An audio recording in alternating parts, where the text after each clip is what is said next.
Hello and welcome everybody. My name's Alison Pello from People Vision. Here we are continuing with our series of webinars.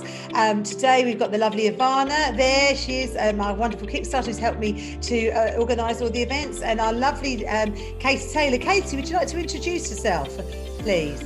Alison, thanks. My name's Katie Taylor. I'm HR Director at New Age. Delighted to be here. Thank you for inviting me. Well, you are so welcome, and we love having our expert HR directors on the call. So it's great to have somebody from industry to help us understand a bit more about hybrid working. So we really look forward to helping you through this, everybody. We will have a set of slides that we will share with you and the recording. So I hope you enjoy it. Bye-bye. So welcome to you all. Ivana is one of our Kickstarters, and she helps us set up all the events on Eventbrite and LinkedIn and whatnot. And now I'm going to, so I'm Alison Pello. I'm the business owner, had my own business for 20 years, and I am going to share my screen. So the roadmap is something that we've designed here at People Vision, which is our roadmap for getting back to business. And we believe that these are some of the elements that you need to consider, which is basically remembering personal development, offering mental health support to your teams, adapting, and we all need to adapt to the change, developing excellent management skills, and I do think there is a change in management skills that's going to be required, managing working patterns, always communicate, and to perfect our health and safety. So Katie, this is what if you tell us what's happening today. Okay, so yeah, the session today will be about 30 minutes. There is the chat function, or there, if you want to obviously raise questions or raise anything at any point, please feel free to jump in, but please feel free to use the chat function. There will be opportunities for questions at the end, and as Alison I think mentioned at the beginning, that the session is being recorded. During the session, as I said, please feel free to jump in at any point. Maybe I think I've kind of covered the first slide. So in terms of hybrid working, what I'm going to be focusing more on today is actually around the longer term strategy around hybrid. I'm not really focusing so much on the reintroduction into the office, because I'm sure, especially in the HR world, I'm sure we're doing a lot of work on that, you know, what that looks like. So I'm really focusing more on the longer term strategy. Now, I think what we've all seen is, in particular, what the pandemic has done has really accelerated what was a general trend in the market in some industries, not all, but it's, you know, but what has happened during the pandemic, like up to 65% of the population have changed their place of work. So what that has allowed is, one, for companies to put the systems and the processes in place to enable people a lot more successfully to work from home, but also accelerated trends that we were already seeing through flexible working time, which came out in, what was it, 2014. So we all have those policies in place, but what hybrid working is really the next step, in my view, in terms of what, you know, the future of working practices will look like.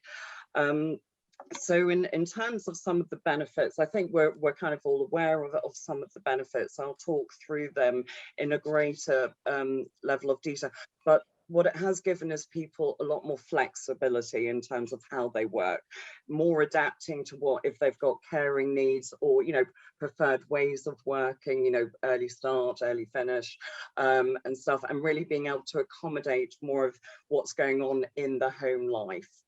Now, in some cases during the pandemic, companies had to be more accommodating on that, because people would have had caring responsibilities, in particular around homeschooling and such. And so, as I said, where I see hybrid working is more of an extension of what was already beginning to be a bit of a trend. So what do I mean by hybrid working? It's a combination of in office working and at home working. A number of companies will have agile working practices already in place, but we're focusing more on the hybrid rather than fully working from home or being fully working from the office. Katie, can I stop you there and just ask a little bit about, because agile is an interesting, and Sean and I had a little bit of an email debate about this. Can you help us understand the difference really between agile and hybrid? Agile, I mean, if I look, I mean, again, agile can mean different things to different organizations. I mean, I know if I look, when I worked at Standard Chartered, and we're talking 10 years ago, we rolled out an agile working practice. And what that was is more flexibility in terms of both the hours that people working. Some roles actually fully move to working from home. So what an agile working practice will usually have a number of combinations, right? But it could also be interpreted as just another way of describing hybrid working. Okay, all right. Hybrid working is quite a new term. You know, in the past, it's more frequently been agile working. Okay. Thank you for that, boss. Thank you. Okay. Keep the questions coming on the chat, everybody, by the way. Keep going. Sorry. Oh, back to you, Katie. Okay. Now, what I would say is, you know, we all know our organisations. There isn't usually a one fit for all. You would have seen a number of, in particular, FTSE 100 companies making some quite big announcements more recently. I would say PwC. I don't know if most of you saw that announcement. I think it was back in maybe March or April, where what they've announced is they're going very much towards an agile hybrid working practice, where they've got an empowered day, which is more around the flexibility around people starting and their hours really focusing around the time that suits them most. Empowered day. Yeah, it's called an empowered day. Right, okay. So people can kind of determine their hours within certain, obviously, limitations. People are expected to be in the office up to 40 to 60% of the working week. Yeah. And then what they've also introduced is compressed hours for July and August. So that they can have everyone can have a Friday afternoon off, I guess, to enjoy the summer, assuming you're based in the UK. So BP have also announced a hybrid policy in terms of 60% in the office, 40% at home, and a number of the banks have also made announcements that they are looking at hybrid ways of working, in particular HSBC, Lloyds, Standard Chartered. But not everyone's on board. I mean, you may have seen, I think it was back in March or more recently, the CEO of Goldman Sachs has announced, I think he described it as an aberration. So, you know, it's not across the market, and different industries are taking very different approaches. But what I would say is, you know, it's not a one size fits all, and everyone, you know, your organizations and what will work within your organization. Be interested to know on the chat if people would say if any organizations there are definitely doing it, not doing it, thinking about doing it, definitely not doing it. So please do pop in the chat, you know, if there's been any confirmed decisions made. And just to add to that, I think what would be very useful, also shared experiences. So Jane, you're already doing it. Is it something you've had for a while? So Jane's no. So we're introducing it as so we've already done the policy. We've already shared it with the employees, and we're already looking to put things in place for it to start from September. But we're the moment people are still working from home, with some going into the office as suits them, and keeping those numbers low. But our intention is, all being well, government guidance permitting, that from September, if there's no social distancing, then we'll go into our full hybrid working. We did start off being quite prescriptive. We wanted people in the office Tuesday, Wednesday, Thursday, and at home Monday, Friday. But we've had a little bit of kickback from some of the departments. We were trying to go fair across the board, but we're quite mixed. So, for example, our software developers kicked back at that. So we're being a little bit more flexible as well now, depending on the job tasks that you have. But in an ideal world, we would want people in the office 2 to 3 days a week. Yeah, yeah. No, I think in my experience, because being with a couple of organisations where we've rolled it out, I think, yeah, it's kind of the flexibility that is obviously one of the key drivers, and not being too prescriptive, because some departments also will have very different business requirements to others. Okay. Shall I share the screen again? See if I can get it right. You never know. Let's have a look. So can you see that? Is that the good one? Yes. Yeah. Perfect. If you could move on to the next slide. Yeah. Is it coming? Is it coming? Yes, great. Okay, thanks. So in terms of some of the benefits with regards, and I'm sure that these are all we're fully aware. I mean, with most organisations, especially what I would say is key at the moment is a lot of organisations, the pandemic's hit most of us to varying degrees, where cost is very much at the forefront. One of the key upsides is around some significant cost saves, in particular, when majority of organisations cost, also especially if you've got big office space in some big towns, is with regards to your office costs themselves. It is one of the most significant costs in terms of, along with obviously people assets, intellectual properties and stuff. So there are some quite significant saves that can be made on that side, though obviously it's not an immediate cost, because there will be lease and requirements and various other things, but that can be one of the bigger saves.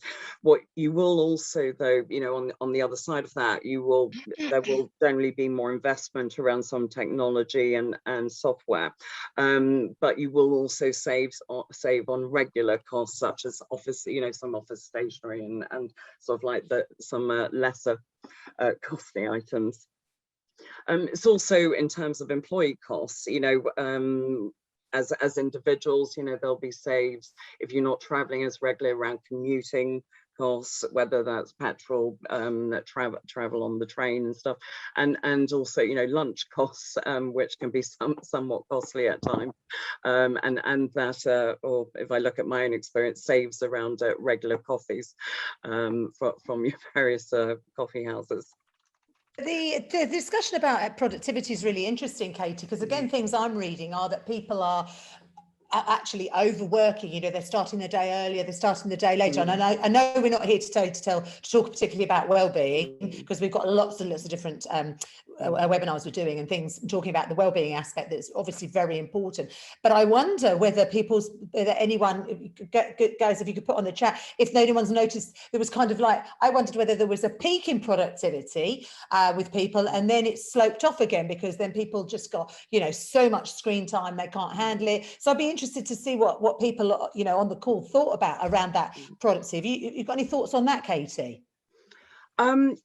Yeah, I mean, I think productivity is a very interesting question, because one, in terms of hybrid working, what you do tend to, I think the focus tends to shift away, much more towards output focus. But what you are finding, or what I'm sometimes finding, is people are on the computer all the time, and this is, I think, where some of the well-being and some of the manager training comes in.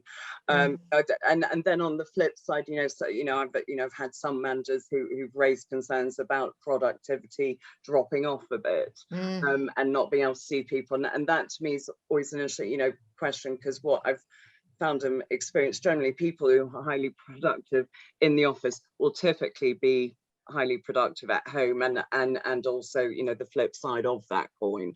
Right. But I think it's a lot more focused.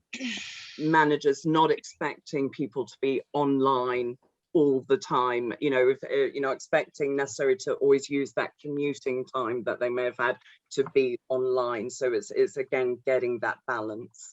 Yeah. So Carol Donnell says boundaries. I think that's really a good word. I think inexperienced managers find that difficult to work with. And in fact, since we ran this a week or two ago, last week, one of the people who had attended emailed me and said, would you please do an item around helping, less experienced managers manage their remote workers, because they want to kind of be on top of them all the time, and they're not really sure how. You talked about outputs, Kate, so that's really important.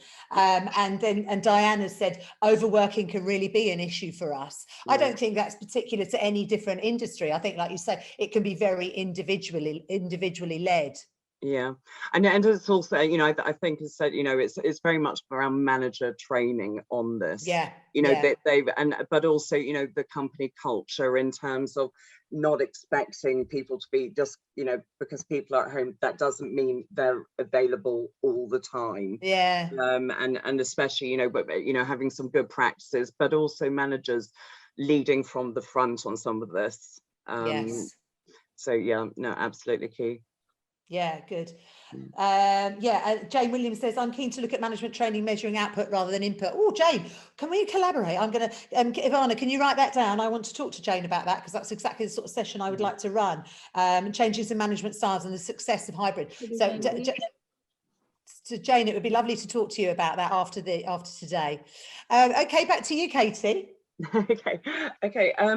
Now, in terms of hybrid working, obviously, one of the key areas is in terms of future and current employees around attracting, engaging, retaining. If people are traveling less frequently, you will typically find people are happier to travel further to work. So you're actually growing your talent pool that you have potentially available to you. But also, we talked about productivity, it's very much around a trusting relationship. And, trust and morale and engagement will inevitably does lead to a more productive and engaged workforce, which obviously, as a result, does impact the bottom line. Yeah. What in terms of well-being, I mean, I think we kind of all know what the well-being advantages are, but it does enable employees to really work around some of their home priorities as well. But you can't just expect it. You do, I think as an organization, need to promote well-being, put well-being initiatives in place to encourage people, because as we've talked about a moment ago, people can very easily fall into habits of working very long hours. Yeah. So encouraging and helping people to continue to focus on their own well-being. Now, in terms of some of the some of the downsides or some potential pitfalls, I'd probably say. One, I mean, as we all know, a number of roles don't lend themselves to hybrid working. They just practically can't do, from an oil and gas perspective, operations, it won't work, retail, front office, all those roles. So, but what that can then lead to is potential division within the workplace, and that us and them. And that, I think, is something that everyone has to think through as part of the planning process. But also, how do you kind of minimize that? Some people may have a perception where, if I'm seen in the office, that may future advancement. So again, you've got to have very clear policies around it, but also where some departments aren't able to work from home. Be very clear in terms of your framework, what roles are eligible for it, but also, clear policies around, how whether it's promotion or, in ensuring that you've got very clear inclusion policies, everything, so you can move away from perception, oh, people are having a nice jolly at home while I'm working very hard in the office. I think that's a really good point, and I'd love to see something on the chat there, if anyone's got any of the us and them. And I certainly saw the us and them when it came to furlough and not being furloughed with some of our clients. That definitely it created some uncomfortable or lack of team working, really. And you know, you can understand why those who went to the beach during last May found it amazing, and those who were stuck back in the office, if they were just doing the similar job, they were just doing a job like a customer service job. Do you know what I mean? And I think I would be interested to see if anyone has got, so Jane says, I've got concerns about fear of missing out. Currently not an issue, but essentially at home. And with this, you know, with this shift, I think there is definitely there is a FOMO piece, but interestingly, the session that we want to run, I think it's next week or the week after, I need to remind myself, is about introverts and extroverts and engaging them back into the workplace, because I'm very fearful. It's not going to be a surprise to anyone on this call today that I am a complete extrovert. You know, I love to be with other people. However, you know, I've got my own business, so I do actually work at home, but you are potentially going to end up with offices full of extroverts, and the introverts may not return to the office, and yet the extroverts need those introverts, and vice versa. So I think there's kind of again, so that's another session that we're going to run. But yeah, so if anyone's learned how to deal with those divisions, you know, please do pop it on the slide. Is there more you wanted to cover on that slide, Katie? Yeah, just one or two things. I mean, I think you raised a very good point, you know, is because one of the concerns is also in terms of, if you've got some people may feel marginalized, you know, if they're not in the office, don't feel they necessarily have a voice so much. So, you know, again, it's looking, I think, you know, the key message is more around flexibility, but also how to address these. And one other thing I would also like to highlight, you know, for those of us who work in global businesses, actually, there may be some cultural norms which you also have to think through, where, you know, some countries that, you know, I've worked for a Japanese company in the past, and, you know, how business is done is very much around face-to-face and side meetings. Interesting. So, you know, you've got to kind of think through, you know, from a global perspective, or if you look at Africa, you may not have the infrastructure in place around internet, electricity, that actually enables home working. So again, you know, from a global perspective, you've got to kind of also think of some of these considerations when you're thinking through your plan. That's really helpful. And I also think that what's been going on for us, you know, it's ebbed and flowed. And when your experience, like, I'm just obviously in a small business in the UK, but if you've got, you know, what's ebbing and flowing and what's going on at the moment, you know, I've had one jab, ready for my next, feeling a little bit more relaxed. We're coming towards June the 21st, so I'm sort of thinking, well, you know, this is not too bad. But if I was in a global business, you know, if I was in, I won't mention any other countries, but, you know, for other countries, they've got their own ebbs and flows of what's going on for them, haven't they? Yeah, and as you can see with the pandemic as well, you know, we're all kind of at different stages with that, and that's also impacting how business is working these days. Yeah, brilliant. Shall I move on a slide, boss? Yep. Okay, so in terms, where are these elements most effectively done? Sorry, as with any change management initiative, what I would say is all about planning and communication. You know, in some cases that you may actually be looking at a change of company culture. In other places, it may not actually be that dramatic a change. So, you know, again, you know, what I would say is really focus on the planning and the communication up front, because that will help in terms of the implementation. Now, in my experience, what I've seen, this can slightly, you know, but it can create a bit few more challenges is if you don't have a cohesive, you know, if leadership aren't leading from the front on this, or you don't have the leadership team on board and fully bought into what you're trying to achieve. And there's one piece is the leadership, but it's actually the managers that's where a lot of the responsibility will sit. So management training is absolutely critical in terms of a successful implementation. What you will need to obviously do is have a clear plan, framework and policy, determine what it will look like.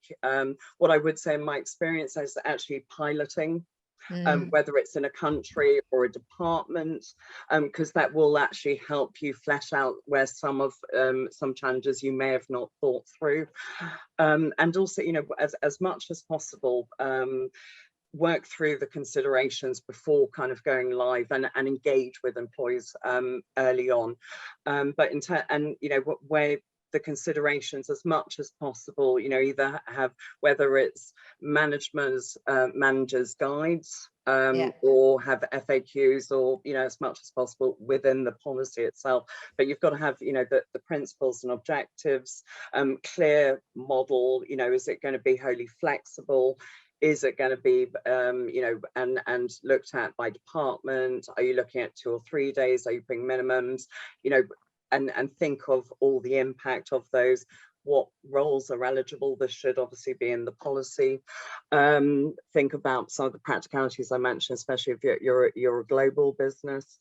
The IT equipment that people need, you know, what kind of how do you ensure that people are working in a safe environment, have a set aside, you don't have someone who's sitting, you know, on the edge of their bed.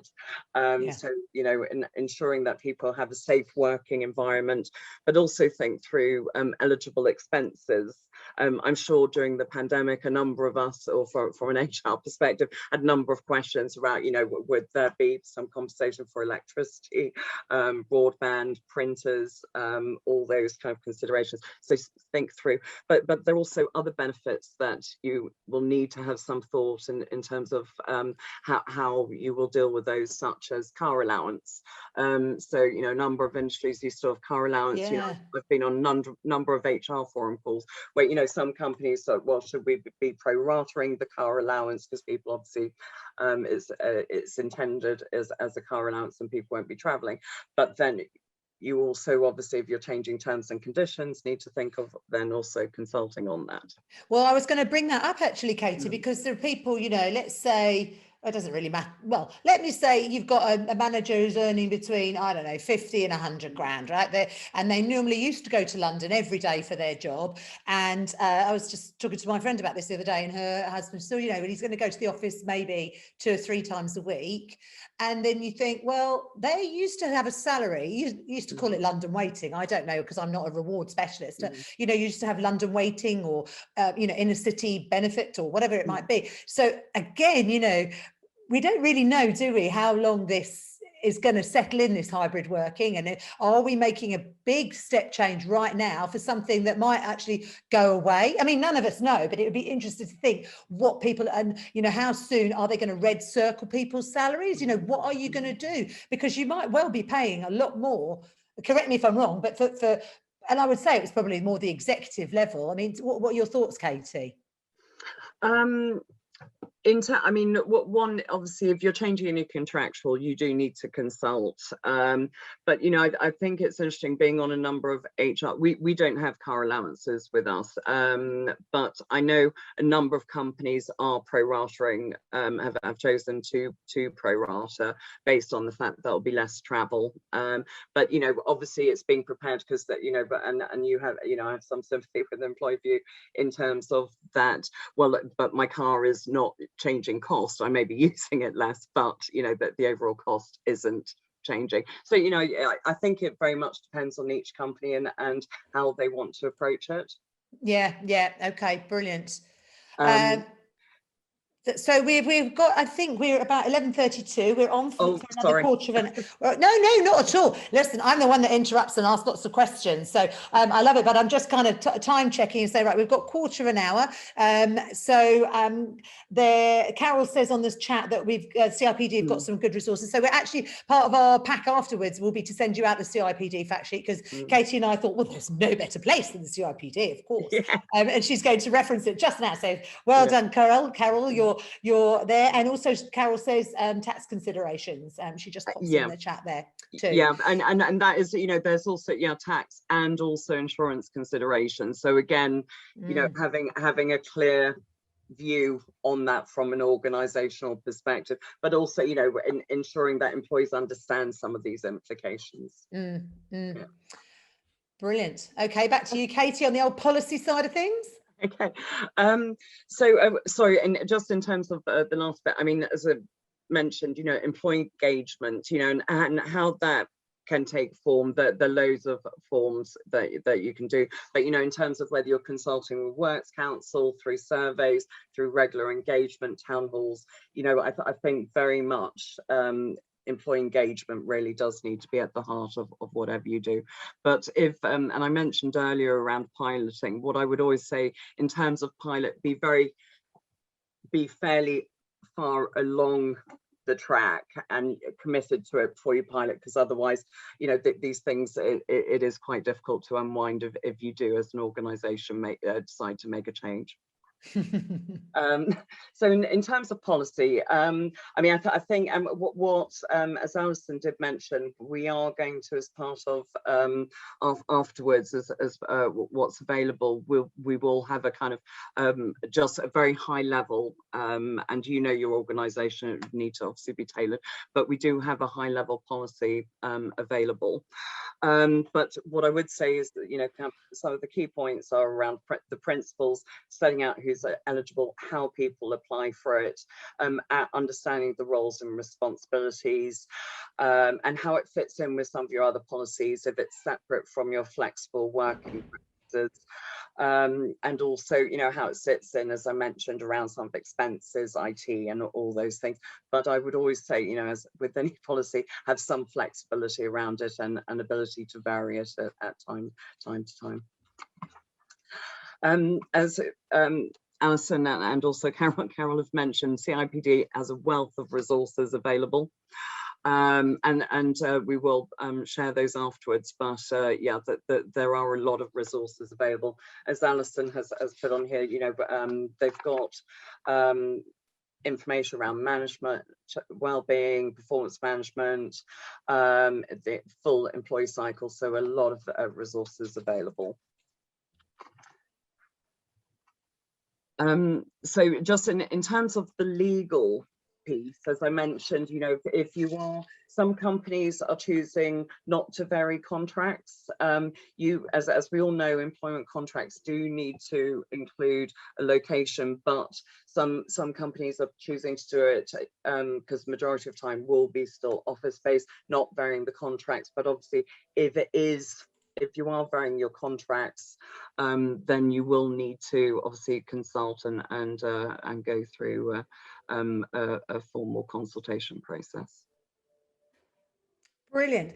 So I can go and share, but I thought I'd just pause for a second and see, you know, what questions people might have that have been raised so far. You can either unmute yourself, you don't have to have your video on, or you can pop it in the chat box just before we do the final slides. But, you know, what anyone got some things, some light bulbs they'd like to share? We'd love to hear from you.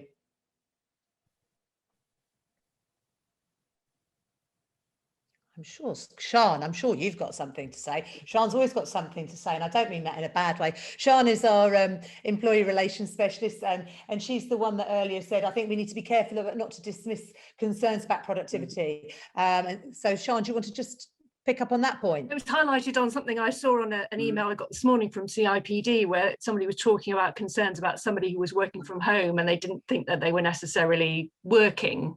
And it's a constant issue. And I think there are, obviously, some of the jobs that you can do from home are about outputs, but an awful lot are not about outputs. So if you're working as a solicitor or an accountant, an awful lot of the way that, you know, your customers measure your the service is, am I able to get a quick response from my accountant or my solicitor? So actually, I think we need to differentiate between hybrid working from home and flexible working. In other words, you need to be clear. If you're working from home, if you're saying to your staff, you can work from home 2 days a week, you also need to say whether or not there is an expectation that they will be working between 9 and 5. Yes, make sure they have breaks, because we all know that working from home can be a lot more tiring than sitting at a desk. But it is perfectly reasonable to say a condition of you working from home is that you are actually working between 9 and 5 and not disappearing off to go and, you know, if you're going to take time off to go to your child's nativity play or whatever, then you book it. If you're in a job that is not about outputs, because lots of jobs are not about outputs, they're about providing a service, and you can do that from home, or you could be working on a helpline, you know, you could be, there's lots of professional jobs like that. And I think we have been sometimes too quick to say to people who are concerned, oh, it's just about outputs. And I can think about so many jobs that are not and how you're measured is how good a service do you provide to either your internal or your external customers. That was just my initial. No, absolutely. And, you know, I think, you know, part of this is the framework having clear kind of what is what is working from home about. And in the moment, for example, in the current with the pandemic and with schools being closed and nurseries being closed, we have been more flexible, I think, as employers. Whereas normally, when in the past, when I was dealing with requests to work from home, it would always be a requirement that you had childcare. In other words, you weren't combining childcare with working from home, because, you know, caring for a child is a professional job that you should be, you know, you pay your childminder or your nanny to look after the child because it's a job. So I think if you're talking about doing it permanently, you need to think about those sort of rules about what you expect from people who are working from home. I'd like to just do a bit of an acid test with the people on here. Do you think hybrid working is here to stay? Do you think beyond 5 years, what do people think? Do you think we'll all jump into it really quickly, or what are your thoughts? Anyone?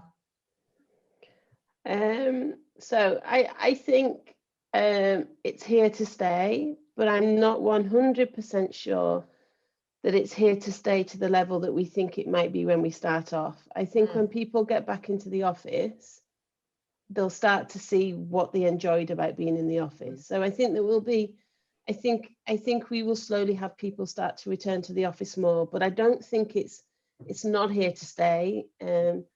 I just think that at the moment we might think more people will do it than what actually will.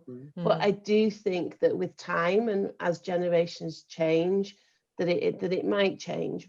I just think it's so difficult. If you join a company, you need to mix with people, you need to get to see them, and but then I don't know, I'm a different generation, so it's hard to say. But I think it won't. I think it'll stay, but it'll probably be more like it was before, in a way, which at our place was that people could still work from home as well as being in the office.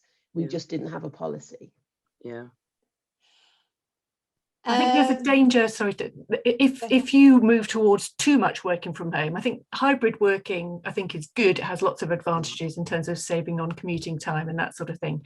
But if you start working, only come into the office once a week or once a fortnight, you're sort of saying that this job, your job, could be done anywhere in the world. And if people are currently paying people higher wages because they have to live in London and the southeast, or, you know, in other commutable places, you're almost, then it's very tempting. And I've already had clients saying, we're now looking to employ people all over the world because they're cheaper. So, you know, I think that's a sort of reservation about getting too enthusiastic as an employee about, oh yes, working from home, because then it's very easy for an employer to say, I could get somebody a lot cheaper than you to do this in India or in, you know, somewhere else. Just done a similar thing even in the UK. So we've always, as I said at the start, I'm in the Lake District. It's a lovely area to live in. There's lots of benefits to it, but also generally it's cheaper to employ people in this area because it's cheaper to live in this area. And what we found is there's particular areas of our business where we're sorting it out and we're looking at it, but we're having to revisit the amounts that we maybe pay certain jobs because they're actually finding they can work remotely and earn significantly more and still live in the Lake District. So as much as our employee pool is widened for us, our employees' choices has widened. And I think that there'll be some factoring in on that as well, but that's less hybrid. Sorry, that's more remote working. No, but that's given me another, Jane. We've got to talk. You've given me another topic. It's about the talent. It's about a talent shift, isn't it? For employers who can attract more, the talent, and then the choice that similarly gives our employees to go and work, you know, for organisations wherever they may be. I think that's the talent shift. I feel another webinar coming on. So thanks for the inspiration. Right, I'm going to do our last little share of the screen, which we just got a couple of more slides, and we just talked about technology and some of the tools that you can use. So they're obviously, you know, again, it would be interesting. I've loved using MS Teams with my small team, and even the ability to integrate that with people from outside my business.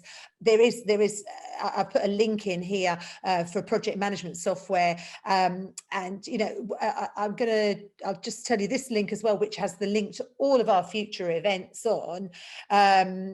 So today, Katie, maybe you'd just like to summarize what we've covered today. Well, excuse me, sorry. Talked a bit about obviously the context, but also some of the considerations, because as I said, you know, it's not a one fit all. You know, I think each of us knows our organisation and what will or what won't work, but also, you know, how best to roll it out. But there are a lot of resources. I think that's the main thing, is there are a lot of resources available. And what I'm finding generally just within HR forum calls within the industry I work in, it's very helpful, and everyone's very able to share their experiences and also share some policy documents and what's working and what's not working, which I found very helpful personally. Oh, you're a star, Katie. Well, listen, it's been really lovely today. And one thing that I've taken from these HR things, so we've been doing these events and we've been mostly figuring on, you know, the return to the workplace. It's been quite HR heavy. We're going to move into a phase which is going to be a bit more introverts. We're doing introverts and extroverts. We're doing mindfulness. We're doing how to have conversations, difficult conversations. I definitely think there's something around the skill area. So definitely going to pick up with Jane around what skills are needed for managers in the future. But if you've got any thoughts on what sessions you would like for us to run, because not only this, Ivana and I have put us through the absolute hell of doing not only live webinars, but also doing LinkedIn Live, which is a whole new world as well. So LinkedIn Live, Facebook Live, and YouTube. Oh, I'll tell you what, it's real technological dramas here at PVHQ, but it's been really good fun, and I'm actually really enjoying it. So the final thing I think I'm probably going to do is set up some HR networking groups, and I think again we've got some really nice people within who are happy to share, whether it's documents or learnings, and I'm just going to build that by appointment only over the next couple of months. You know, well, we can't go to Bognor, well, we can go to Bognor, but we can't go to the Costa del Sol, or as Katie and I like to go to St Anton. So we can't do that, but it just says thank you so much for all of you joining. It's been really fabulous to have such a lovely variety from lots of different businesses.